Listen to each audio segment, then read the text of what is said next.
Good Morning Business. Le débat.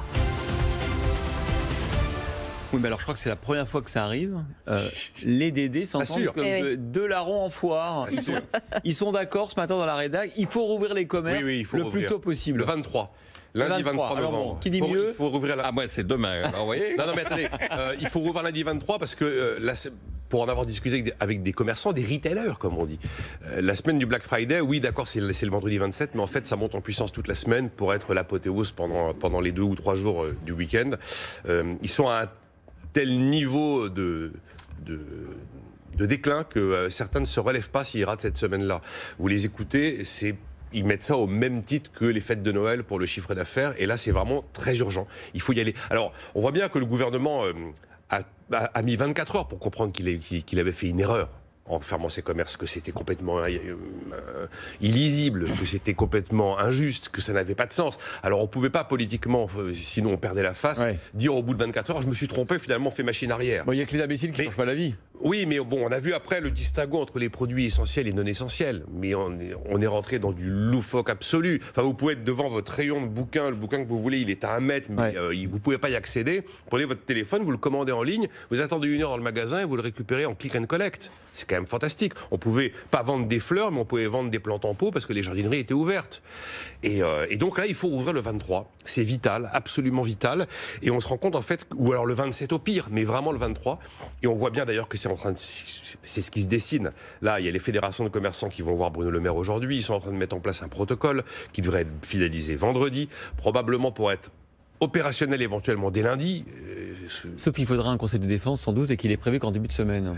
Oui, mais on a le droit de changer les dates. Après, vous vous rendez bien compte que tout ce discours sur l'amélioration des chiffres de la pandémie donne un argumentaire en or pour dire qu'on peut peut-être précipiter l'ouverture. Là, on véhicule cette idée du 1er décembre, mais le 1er décembre, c'est beaucoup trop tard. Et d'ailleurs, Bruno Le Maire a indiqué hier qu'il allait donner de la visibilité très rapidement sur la réouverture pour les commerçants. Donc oui, là, il faut vraiment rouvrir le 23 novembre. C'est une question de vie ou de mort pour beaucoup d'entre eux. Beaucoup peut-être ne s'en relèveront pas, mais si on ne rouvre pas pour Black Friday, vous retirez peut-être de la phrase et là, vous avez l'assurance d'avoir un bain de sang. Jean-Marc Daniel, pas mieux? Ah non, pas mieux. Non, je suis 100% d'accord avec ce que vient de dire Nicolas. J'ajouterais quand même 2 éléments. Je pense que sur le plan politique, avec les annonces qu'il y a autour du vaccin, le confinement est devenu illégitime. Sauf que le vaccin, il n'est pas encore là. Non, mais ça fait rien, ça. Jean-Marc. Les gens le perçoivent comme étant une sortie c'est la sortie du tunnel.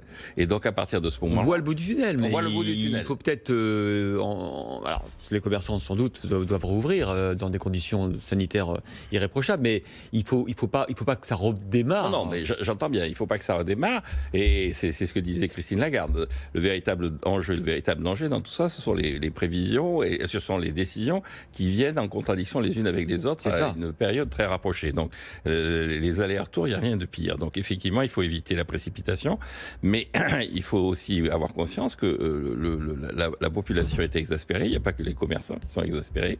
Les restaurateurs sont exaspérés.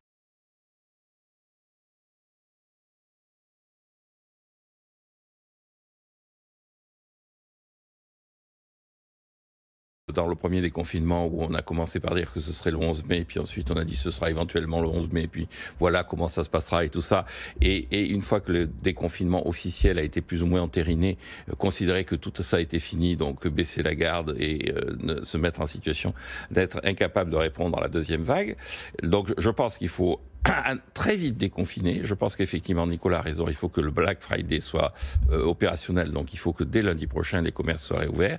Et la deuxième chose que je mets en avant, c'est le fait que il ne faut pas baisser la garde. Donc, des mesures telles que le couvre-feu, mais surtout l'appel à la responsabilité. Je pense qu'il y a aussi dans cette crise une sorte de méfiance affichée vis-à-vis de la responsabilité des gens qui est malsaine. Alors que les Gaulois réfractaires, entre guillemets, ils ont été particulièrement soumis, y compris par rapport à cette image de Gaulois réfractaires, mais y compris par rapport à leurs voisins. Il n'y a pas eu d'émeutes comme il y a eu en Italie, et même en République tchèque, ou même en Allemagne. En Allemagne, ils ont failli envahir le Bundestag. Donc, je pense qu'il faut davantage faire confiance aux citoyens que de multiplier, comme le disaient ces mesures, loufoques. Il n'y a pas d'autre mot. Vous êtes devant une jardinerie, vous pouvez aller acheter un bonsaï, mais vous ne pouvez pas aller acheter un bouquet. Enfin, il y a quelque chose d'invraisemblable.